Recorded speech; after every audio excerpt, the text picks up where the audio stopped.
Joy 99.7 FM. So, Girls in ICT program forms part of the International Telecommunication Union's initiative to encourage and empower girls and young women to consider studies and careers in the growing field of ICT. The program seeks to create an enabling environment for both girls and technology companies to reap the benefits of greater female participation in the sector. Now, in view of this, the Ministry of Communications and Digitalization instituted an annual ICT training program for girls across the country. Being a digital company, MTN has been a part of the initiative since its inception. Now, as part of the 25th anniversary of MTN Ghana, the company decided to support the annual Girls in ICT program with 10 million Ghana cedis over a period of 3 years to benefit more girls. And that's totally impressive. So we thought, why not talk about it? Get to know more about this. So I'm really privileged to have in the studio Engineer Mrs. Louisa Amasosu, who's the Senior Manager Networks, Performance and SLA at MTN. Hello, Engineer Mrs. Louisa. Welcome. Thank you. Really good to see you. And she's also here with Mrs. Veronica Retasaki, who's the coordinator Girls in ICT program at the Ministry of Communications and Digitalization. Mrs. Veronica Retasaki, welcome as well. Yeah, I'm happy you actually came by with some of the beneficiaries, these young, beautiful girls who are doing good in ICT.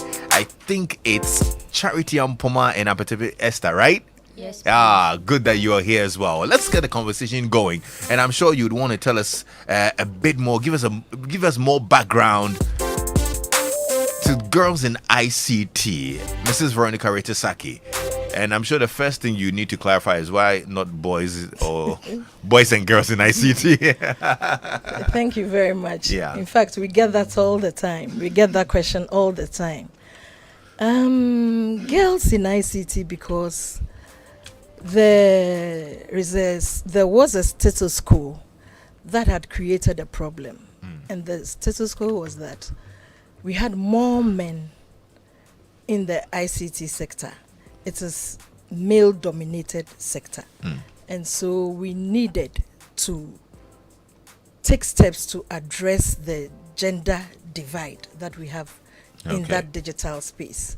And so that is why it is not boys, but it is girls. Because boys naturally have been in ICT. They naturally go into the ICT industry. But girls shy away a bit. And so we needed to strategize, find a way, innovative ways of bringing them on board so that we can. It's a global divide we have, gender divide, and so it's a global just a agenda. Ghanaian phenomenon. No. Okay. So the ITU came up with this arrangement such that in every April there's a day that is put aside for the celebration of the girls in ICT. What's the trends looking like? I mean, since this encouragement, since this investment in specifically promoting girls in ICT. Well, really, what has been happening is that if you take the global arrangement that has been put in place, it's just a day, 28th April, that is set aside internationally to observe the day. But we in Ghana are doing something totally different. We try to bring on board as many girls as possible. And so since 2021, we are doing 1,000 girls per region. 2021, we did 2 regions, that is Northeast region and then Western North. Each training 1,000 girls. So only last year we did about 2,000. And so this is where we are going with this agenda, and we want to, the demand is really high, and we need to ensure that we can reach every girl with this initiative. So I know this is a government project, a government initiative. So how is MTN involved? Yes, it is a government initiative, and then it is led by the Minister for Communication and Digitalization. However, MTN, being a responsible corporate citizen, is highly committed to government initiatives, and seeing this laudable initiative, decided and pledged to support it wholeheartedly. So during our 25th anniversary, we committed a total of 10 million cedis over 3 years, so that we could support this laudable cause and ensure that together we bridge the digital divide. What was really the pull factor for you? Why? I mean, was it just the fact that it was like somebody just sent in a message right now and says, "Greetings, Lexis Bill. They are breaking the bias." For you, was it just to break the bias, or there's something else that you saw in this? Okay, so MTN Group is also a signatory to the UN Initiative for Gender Diversity. So we already committed to ensuring that ICT and digital services are available to everybody. And it's also important that if there's a bias and there's a need to bridge the gap, with this laudable initiative, it was just good that we partner with the ministry and then also go further. So we partner not just in cash, but then we also make sure that we provide people who can mentor these girls. So anytime there's this program, we take a train of mentors to go and mentor them, and you have diverse professions so that they can see that it's not just about pure IT, but then you could do so many things with that. Absolutely. Veronica, tell us about this year's program. Where's it starting? When is it starting? Where's it happening? Okay.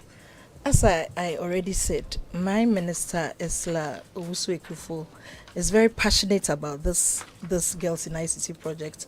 So at the last initiative celebration in Northeast, which was in last year, November, she pledged that this year, 2022, we are going to be doing 5. We are going to be doing 5 in 5 regions. That is Bono East, Bono, Ahafo. That's the 3 Bono regions. And then Savannah and Northern. Each of these 5 regions, we are going to train 1,000 girls. So at the end of this year, we would have trained 5,000 girls. Wow. And looking at this, we've already finished with the Bono East just last week. Okay. We started off with the trainer of the trainers, and then we went on with the training of the girls, and then we went on with the mentorship events. That's the bit that we in Ghana, we have added to this arrangement. And that's where we bring on board female achievers in the industry to come and interact with the girls, so that whatever they say to the girls will resonate with them, will let the girls understand that these ladies that they see as achievers in the sector have been where they are before. That's when they tell them, we've been here, we've been as little, some of us have sold ice water, some of us have sold charcoal, some of us have done different things. And this is coming from female achievers. Okay. And so they are able to take that on board and run with it to make a change in their own lives. How do you select the beneficiaries? Well, when we go to every region, we work with the regional coordinating councils. And so that's chaired by the regional minister. And so we have the education sector, the education GES is there, district education is there, regional education is there.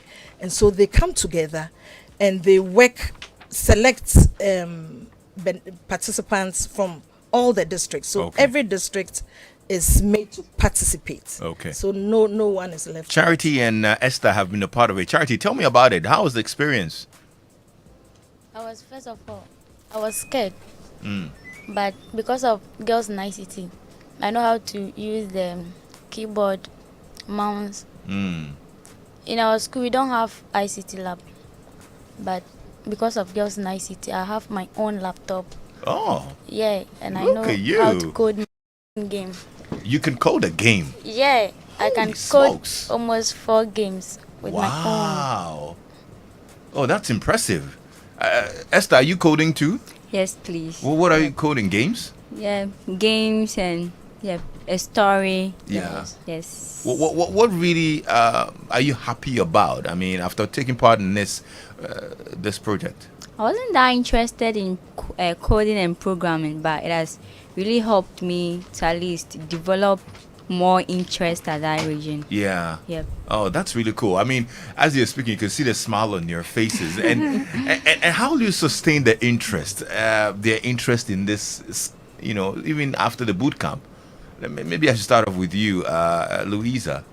Okay, so actually we start making them very interested after the before the climax. We have a whole day mentoring session.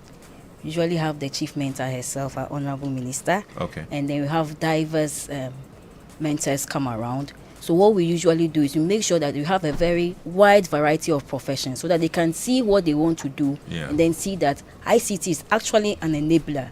So if the person wants to be, for example, a lawyer and sees a lawyer explaining what ICT can do in the field, it encourages them. So from that moment, they get interested.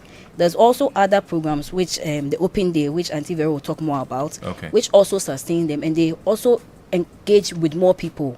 So, for example, the Open Day today, we had the CEO of MTN also speak to the girls, and all those things excite them a lot. They get to ask questions, and then it helps them a lot. Auntie Vera, tell us about the Open Day. Okay, the Open Day is also an additional aspect that we in Ghana have introduced to this whole Girls in ICT Day. And at the Open Day, we bring the girls that have excelled. I missed to mention that those girls that excel, about 100 of them out of the 1,000 from the region, all are given laptops. Every girl within the 100 is given a laptop. Okay. And so when they get the laptops, it's supposed to, get them to continue with the whole agenda, build their interest up. And then we bring those girls to Accra and get them attached to ICT-based institutions. And so we have a week-long program for them. Okay. And so today, for instance, we started the Open Day for 4 regions that we haven't been able to do since we did the boot camp for them. Yeah. Because of the COVID. Okay. And so that is OT region, Western North, Western or Central region, and then Northeast region. So we brought about 80 girls, 20 from each of these regions, and they are being lodged here thanks to ATC, American Towers Corporation. They have sponsored this arrangement. Okay. We'll go for the news. It's 4:00, and then when we're back, I'd want you to give me your final words and probably final statements before we continue. Okay, so let's find out what's happening in news. Let me see.